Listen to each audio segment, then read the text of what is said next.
All right, so I wanted to talk to you actually about, this is a new topic, VR and the VR headsets and everything coming out that, the the Oculus just announced for $599. So where do you stand as far as when on this specific item? Are you going to be an early adopter? Oh, A no. late adopter? No. Are you going to adopt it at all? No, I don't see myself paying $500-$600. Mm-hmm. Only way I see myself paying for something that high, I can't see myself paying for something that high. I don't do that. I just don't.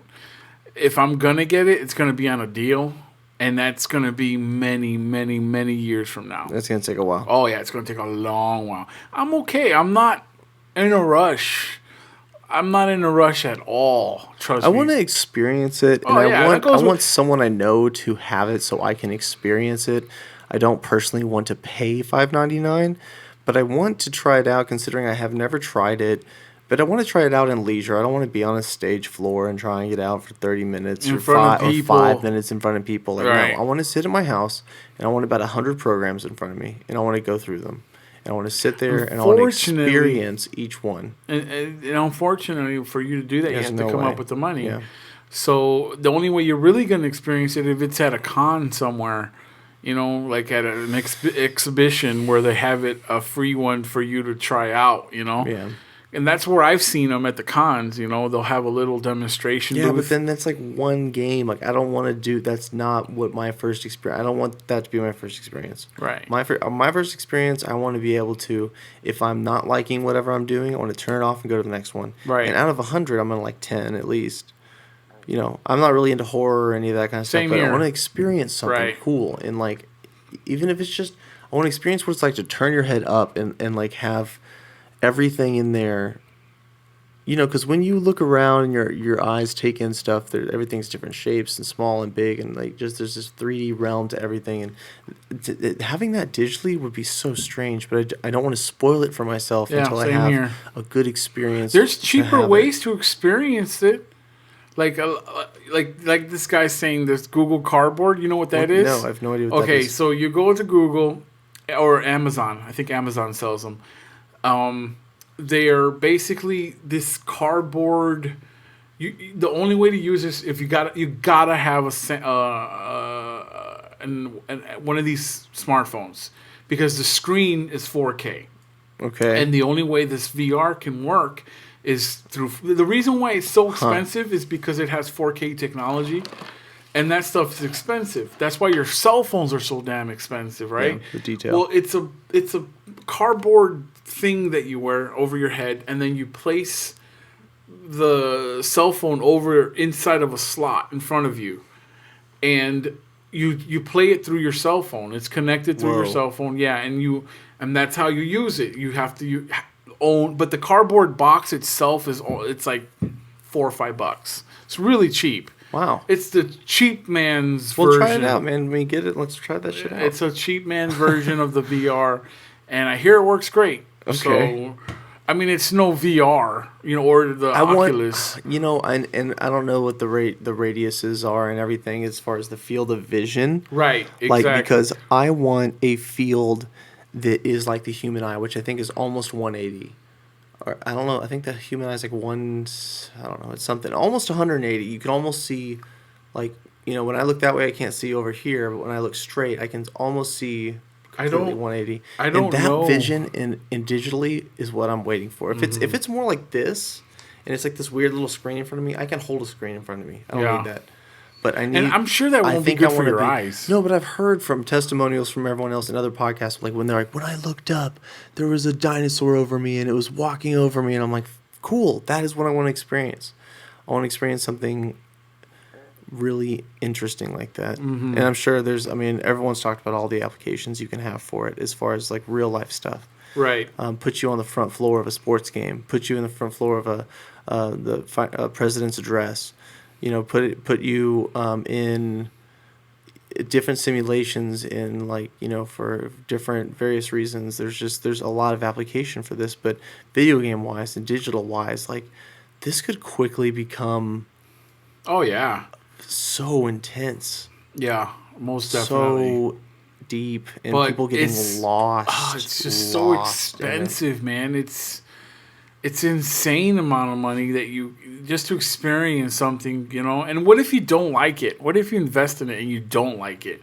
Because a lot of people get really sick from you know, like they get seasick. Yeah, I think I would get sick in a little bit of ways. My wife could never ever wear them. Yeah, she gets seasick. She's seasick. She gets sick in the car. She gets like motion sickness. Same here. I get motion sickness in certain. I gotta be driving. I can't be the passenger. Yeah. So and I'm the same way. You ride with me. Yeah. Like you're the passenger. Yeah, but for like long trips, you know, like Dallas or Houston, whenever I go to a convention.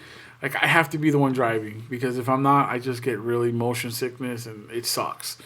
And for the most part, having something that close, man, it gives you a headache like you wouldn't believe. So I don't know how good that would be in a sense to have something that close to you, you know? Like, I don't know. It just virtual reality, basically, all it is having something really close up to your eyes, you know? Faking your mind. I guess so. I mean, well, I want to see it. I want to see it. I want to see it in person. I want to see it working. I want to see the games. And I don't know about all the weird attachments. I don't know about the arm stuff and the walking and the bands and this, that, and the other. I just want to check out the headset. Okay, if it has some built-in stuff in it, like HTC has some like sensors on it and stuff, but they, you know, all these external stuff. Yeah, it may. Yeah, it'd be cool to hold my hand up and have it hold it up in the game. Like, but I'm more interested first in just checking it out visually. I can play a game with a controller in my hand, okay? That's really I would probably prefer to play the game with a controller in my hand, but I want to look around with my head. That's fine. Really I'm good with that. Did you see that one VR machine? I'm stoked with that. Where the guy gets into a like just the right thumbstick, like where you can like do this. That's all I need. I can run around. I can do everything else with the controller if I can just look like this. Or that one where you jump into it. You know what I mean? Where it's on a treadmill. No, see, I don't know. I don't even want to do that. No. I would like to experience that. I want to experience it, but I don't want to. Because you can that one where you can run. Yeah, I've seen that. Keeps you contained into that ring, right? That means you can go anywhere in the world without having to walk there. Yeah, you're right. Like you're saying, you want to get there with your controller. I see what you're saying. Right. This way, you get to actually walk there instead of using a controller to walk there.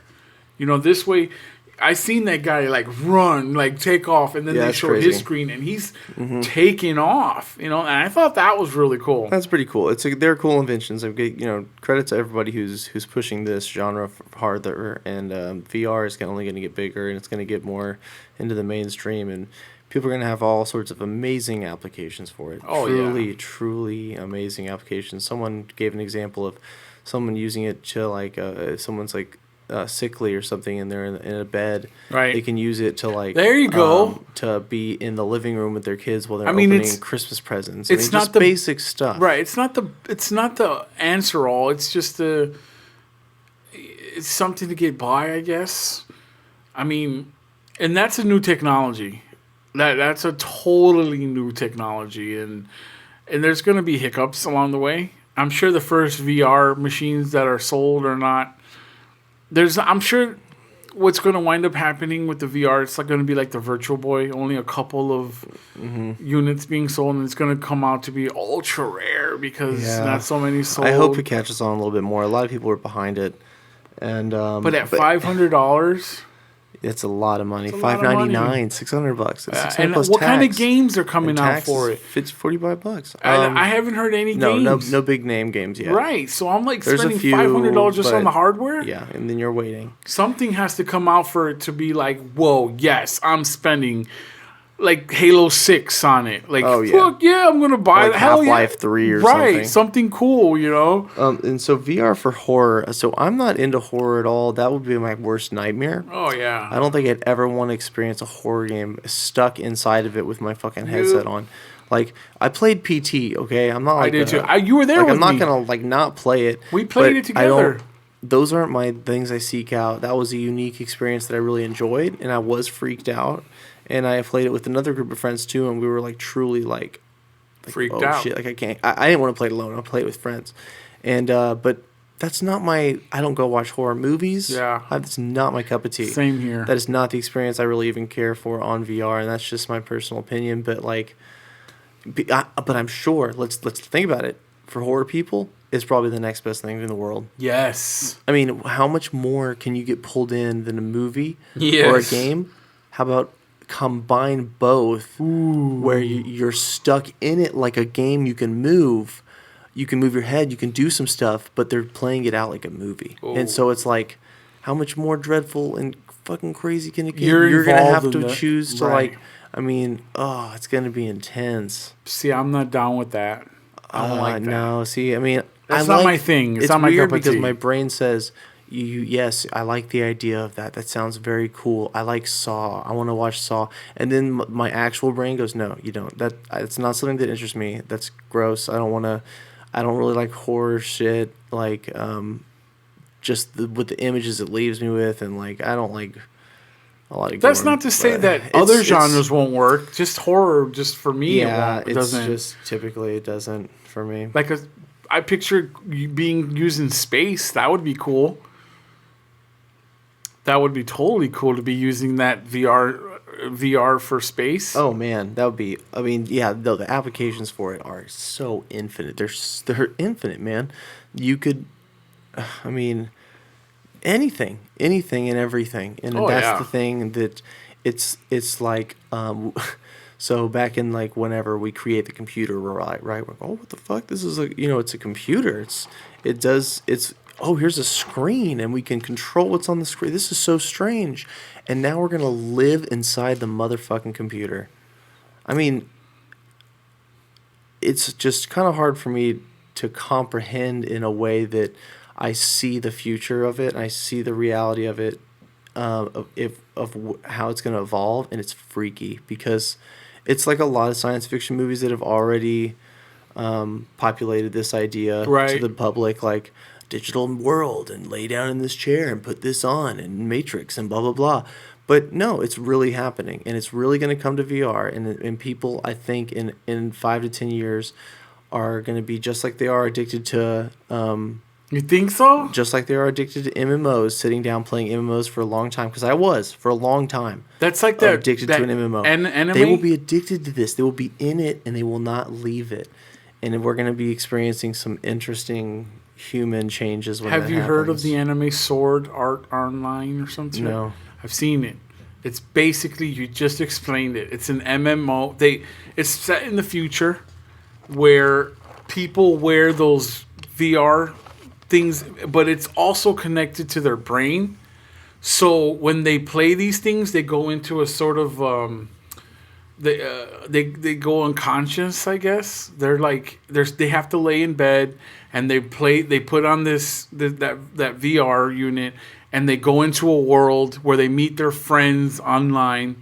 But in this world, there was a hacker that hacked the game, and to where if you left the game, you die. Like if you disconnect from the game, you die.